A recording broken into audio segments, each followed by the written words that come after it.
Event 2 will begin to AEW Fyter Fest on Dynamite on July 8th, 2020. Commentators, same commentators basically, except there was no Chris Jericho. And same place, obviously it can't play for us because we're still in the pandemic. Opening match was Kenny Omega and Adam Page defending their AEW World Tag Team Championship against Private Party, Isaiah Cassidy, and Mark Quinn, being accompanied by Matt Hardy. When they're having a Hardy party in this match, that lasted 11 minutes and 32 seconds. Match itself, the opening match of it, I thought was good. And in the end, it was obviously the winners of the match were Page and Omega, retaining their tag titles. But at the same time, Private Party they looked good in the match here against Omega and Page, but it wasn't enough because they came up short. And yeah, there's still a potential there for Private Party in AEW, and eventually they will become tag team champions, but not right now. Right now, it's not the time. But they did show us that they're studying the very very closely of soon becoming the next AEW World Tag Team Champion. And they got Matt Hardy alongside with them.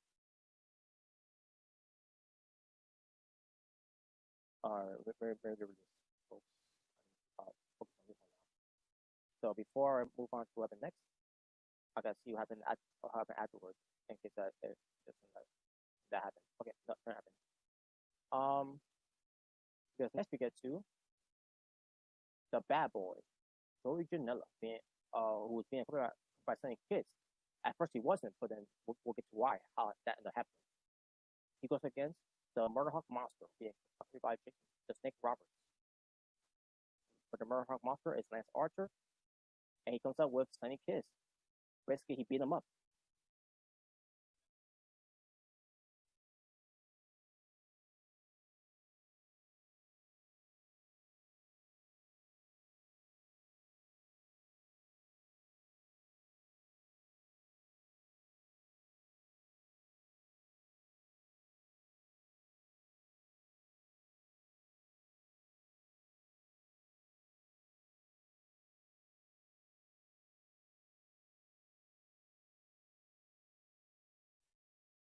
So yeah, he beat him up, basically. And also we had to take Roberts out there with his bag, which what's in the bag, a snake. But we didn't know what was in the bag really because he never pulled it out of his bag. He never even teased it.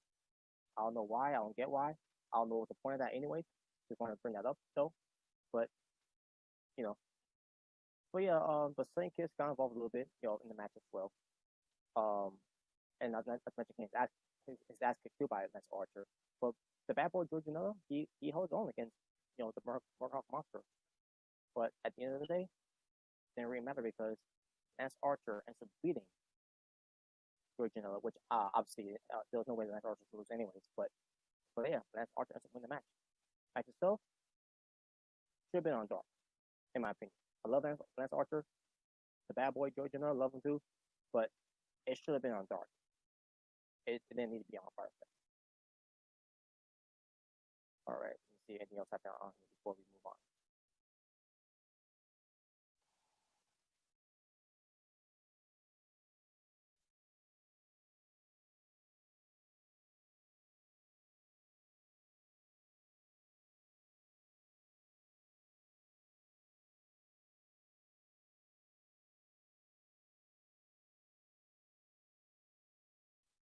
Nope, nothing else happened on here. So let me just double check. Oh yeah, also, the one thing that did happen on the match though was a cool spot that Archer did during the fallout. The fallout. What's the fallout? Yeah, I can't what it's called. The blackout. There we go. The blackout onto George Janela through a table on the outside. Which was the factor of it. Also with the EBD claw, where everybody died. And gets the win. That's how basically he won by bringing back into the ring. So after the whole thing of that match was over, we see another video of Darby Allin pertains to he still hasn't fucked out what Brian Cage did to him and warned Brian Cage to get to him. But in the meantime, he's still not able to compete, and he did a coffin drop 20 feet off a scaffold into a bunch of foam pieces. That was some kind of action theme park that they were at. I don't know what they were at, but hey, that was cool though. Barbie Allen. Yeah, that was cool. Oh yeah, so Punch Ryan brings out Brian Cage and Taz. The Taz got this big announcement to make pertains to something that he has on his mind pertains to this big announcement. I was a little disappointed that it wasn't about a cookbook. So that's not here or there. But Taz had a huge announcement to make. He holds a black bag. And from there, I realized that it wasn't a cookbook. Some of you might get that joke, but watch The Asylum, and you know what I'm talking about. But anyways, so Taz reveals the belt, and basically about John Moxley tour and all with him being champion, but and also about his match against Brian with Moxley and Brian Cage for Fight for the Fallen next week. And also Taz pulls out the old ECW FTW championship. And he presented it to Brian Cage, which is kind of dumb the way they did that because they kind of spoiled that Taz, basically, in a way they kind of spoiled that Brian Cage ain't going to win against John Moxley. Not that he was going to win anyways, because Moxley is still going to be the champion. But that was kind of a letdown there a little bit. Especially it was not even the clip one. Anyways, but yeah, that was basically it. And that was there really ain't much stuff about this segment. So hey, the FTR belt is now officially back on television. And there you go. And Brian Cage is champion now. So next we get to 8-man tag match. That's a 6 minutes and 27 seconds with the Butcher and the Blade and Lucha Bros, which is Pentagon Jr. and Ray Phoenix. They came in with FTR's pickup truck. And we see FTR coming out, Cash Wheeler and Dax Harwood with the Young Bucks, Matt and Nick Jackson. And the match itself was pretty damn good. The only weak part of the match here was the Butcher. But besides that, this match was good. And this match definitely belonged on Fyter Fest. Indeed. And I love the part where they did the Plane Destroyer springboard onto the entire wrestlers on the outside. That were in the match. I thought that was cool by Ray Phoenix and Nick Jackson. I'm assuming it was Nick Jackson and Ray Phoenix that that were involved with that one, if I recall.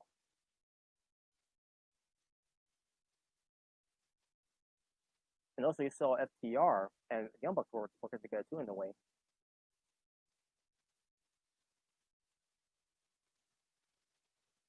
Yeah, I trying to remember if it was.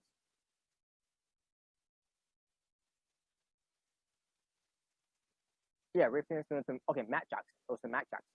Okay, I thought it was Nick Jackson, but it was Matt Jackson. So also, yeah, so basically FTR and Young Bucks were working as a team. Despite all their heated rivalry, and their and their problems as well. But then miscommunication when Nick Jackson picks Dax and Pentagon Jr. Ray Phoenix go for their Lucha Brothers driver, and they got the win.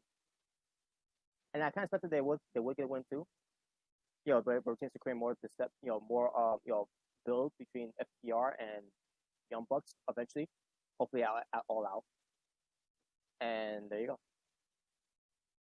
But they still they still shook hands, FTR and Young Bucks after the match was over.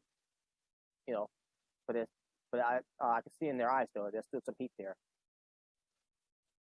But yeah, so Lucha Bros and the Butcher and the Blade wins the match. And damn good match. All right, before we get to the next match and see if anything else happened on here. Oh yeah, Big Swole showed up. She put it into the building because she was served by served papers. She's suspended for her behavior. See, well, I'll tell you about her behavior. She overdoes her behavior. So that was it, and that was basically the end of that. Basically, the whole thing that her being suspended is because Big Swole kidnapped Baker. That was the reason of that. So we get to Nyla Rose, the native beast, and we're wondering who's going to be her opponent. We thought it was going to be like a surprise, maybe someone debuting to face her. Nope. It was Kenzie Page and Keelan King. It was a handicap match, and I said to myself, yeah, this should have been on Dark. Nyla Rose won in 2 minutes and 11 seconds. Nothing to say about the match. It wasn't. It was a letdown. I thought it was gonna be someone, I don't know. I just felt like it should have been on Dark. It was not needed on the show. But now Rose gets on mic and says, she's got an announcement to make. Now similar, so maybe it's a flip book, but it was not even that either.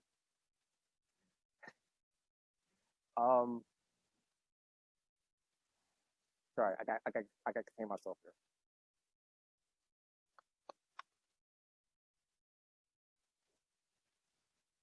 All right. Now Rose talks about managers and everything, and she assumes she's gonna have she's gonna have a manager of her own, and when she does, she will become the AEW Women's Champion once again. Okay.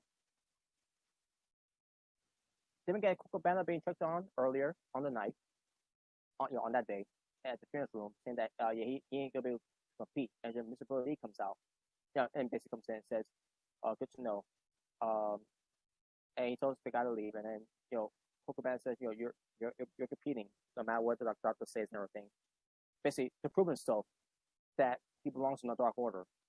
So yeah, we'll get to that right now. So because next we get to a 6-man tag match. So the Dark Order, which is Brody Lee, or should I say the Exalted One, Mr. Brody Lee, Coco Cabana, and Stu Grayson versus SCU, which is Christopher Daniels, Scorpio Sky, and Frankie Kazarian. Match happens. It lasted 11 minutes and 47 seconds. I was into it. I'm not saying it sucked. I just wasn't into it. I'm not trying to say it belongs on Dark.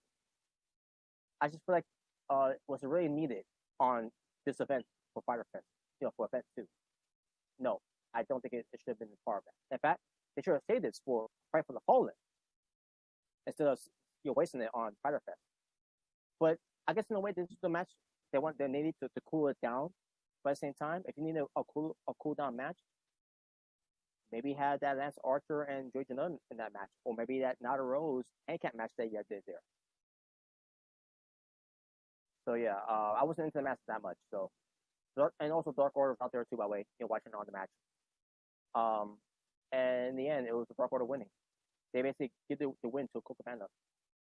And Coco Cabana was working injured, like I said, holding with the trainers, saying you can't compete, you got a nasty bruise. But he has a winning for the team because Burley and basically Burley took out Christopher Daniels. I think it was Christopher Daniels they took out. But there you go.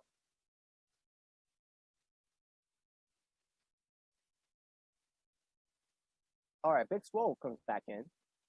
How'd she get in? I don't know. I guess we have bad securities to make sure. I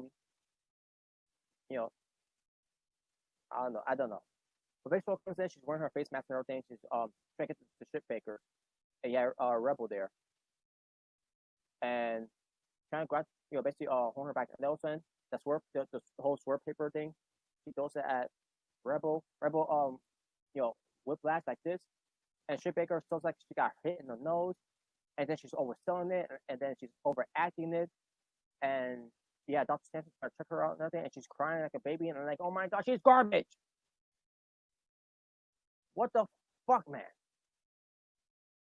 She's a bad wrestler. She's bad on promos to a certain degree, and she's bad at acting. I don't get shit Baker. But apparently people love her. They love her heel stick.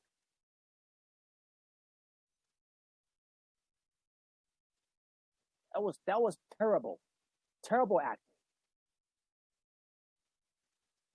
Main event time.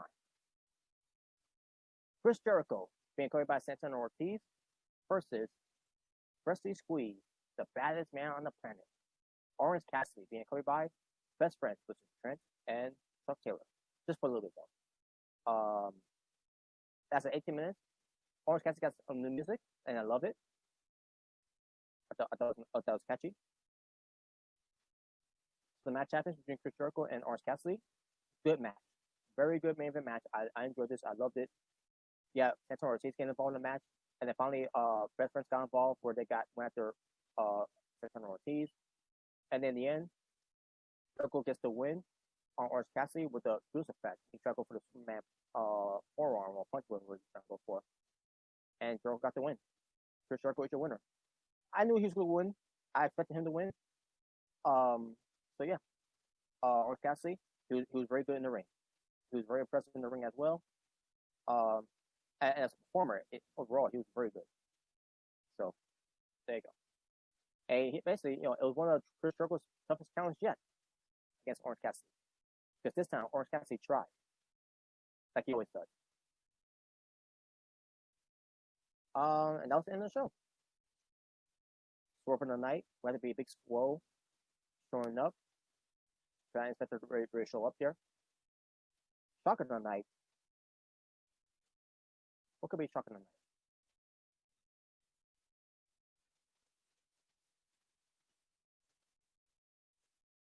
Shock of the night. No, you know what shock of the night is?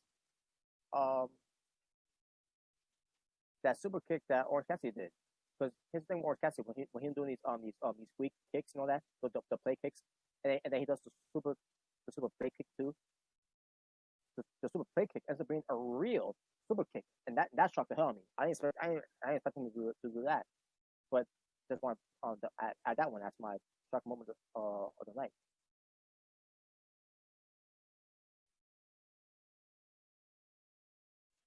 Also, let me do this, folks. Promo of the night says, so I mean, who else I'm gonna give it to? Here. There's hardly any promos here other than what Nyla Rose. Taz was Dynamite, so I'm gonna give him that one again. Real promo of the night. Be honest with you, I don't think there actually was any real promos tonight on this one. Not even for Jericho and Orange Cassidy. Not that I recall. So yeah, I can remember there was one or not. But moment of the night.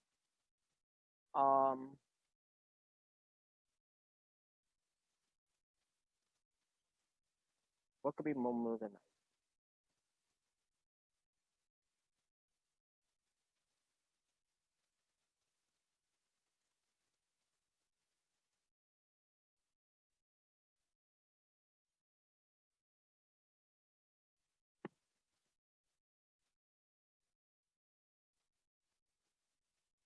I don't know.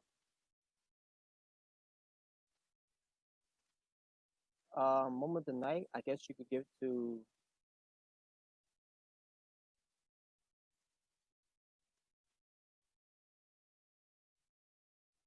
Yeah, I really can't think of what could be moment of the night here, folks. That's a hard to digest here. So there really wasn't any good moments here, to be honest with you.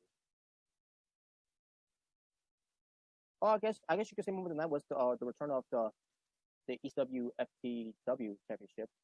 So I guess you could say that. Well, I could say that actually. entrance of the night. What's the entrance of the night?